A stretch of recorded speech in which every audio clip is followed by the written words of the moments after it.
You've probably seen the headlines, right? The constant chatter online about this big social crisis. But what if the whole way we're even talking about the problem is, well, wrong? We're about to dive into an essay by A.R. Moxon that totally challenges that conversation, starting with the actual words we use. It usually starts with something like this. The essay points to these big headlines saying men are just disappearing from college, and it's always framed as this major problem that we, as a society, need to fix for them.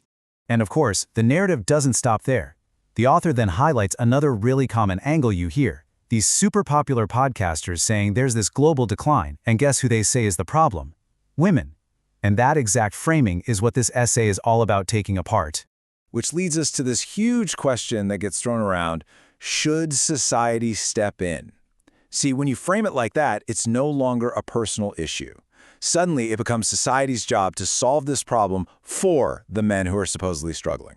And all of this, the headlines, the podcasts, the think pieces, it all gets bundled under this one big, powerful label: the male loneliness epidemic. You've almost definitely heard it. And it's that very idea that the essay we're looking at is about to deconstruct piece by piece. Okay, so we've set the stage with the story we're all used to hearing. But now, the author starts to shift our focus. Instead of just accepting the problem as it's presented, the essay does something really interesting. It starts to question the words themselves. First up, the word epidemic. The author's point is, calling it an epidemic makes it sound like some kind of contagious disease, right? Like men are just catching loneliness from each other.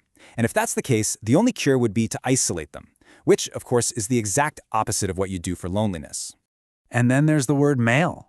The essay makes this really sharp point that by focusing everything on men, this whole conversation just completely pretends female loneliness doesn't exist.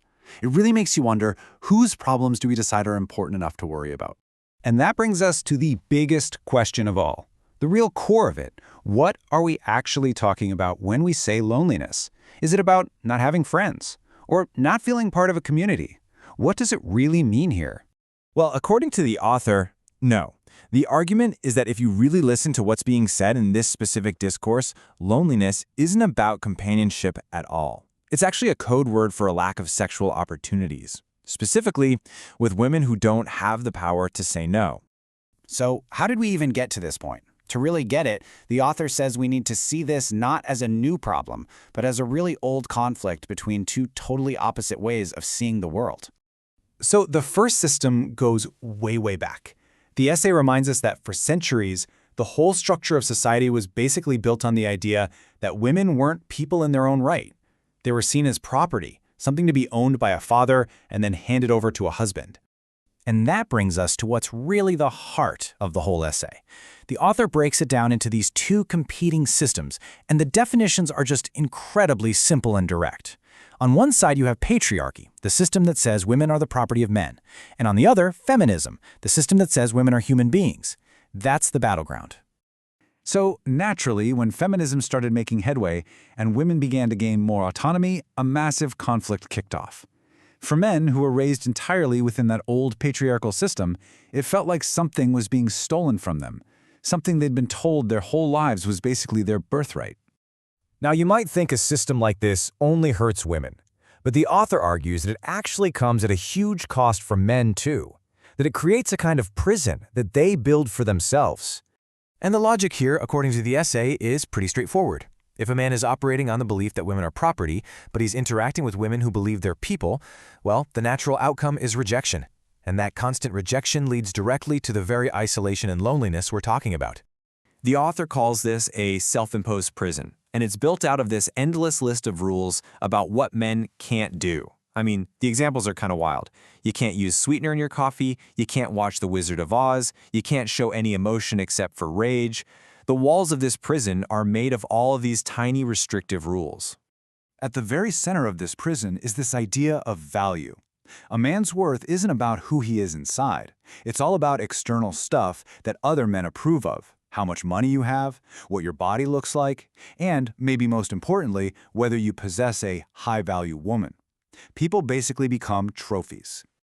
So the big takeaway here is that this whole system, which is built on the idea of control, ends up trapping absolutely everyone.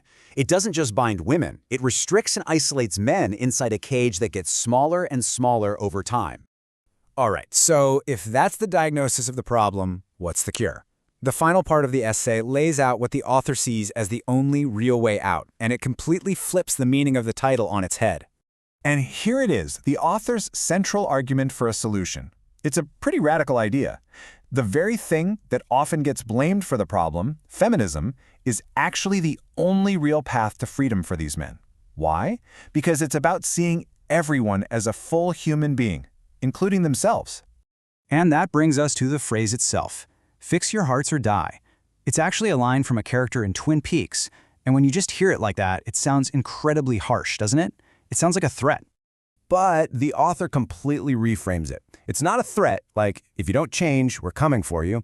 It's actually an invitation, or maybe a kind of compassionate warning. It's saying, if you live with this broken-hearted worldview, it will kill you. That way of life is unsustainable. It's a dead end. So in the end, this really harsh-sounding phrase gets turned into what the author calls an invitation to live. And that leaves us with this final, really powerful question to think about.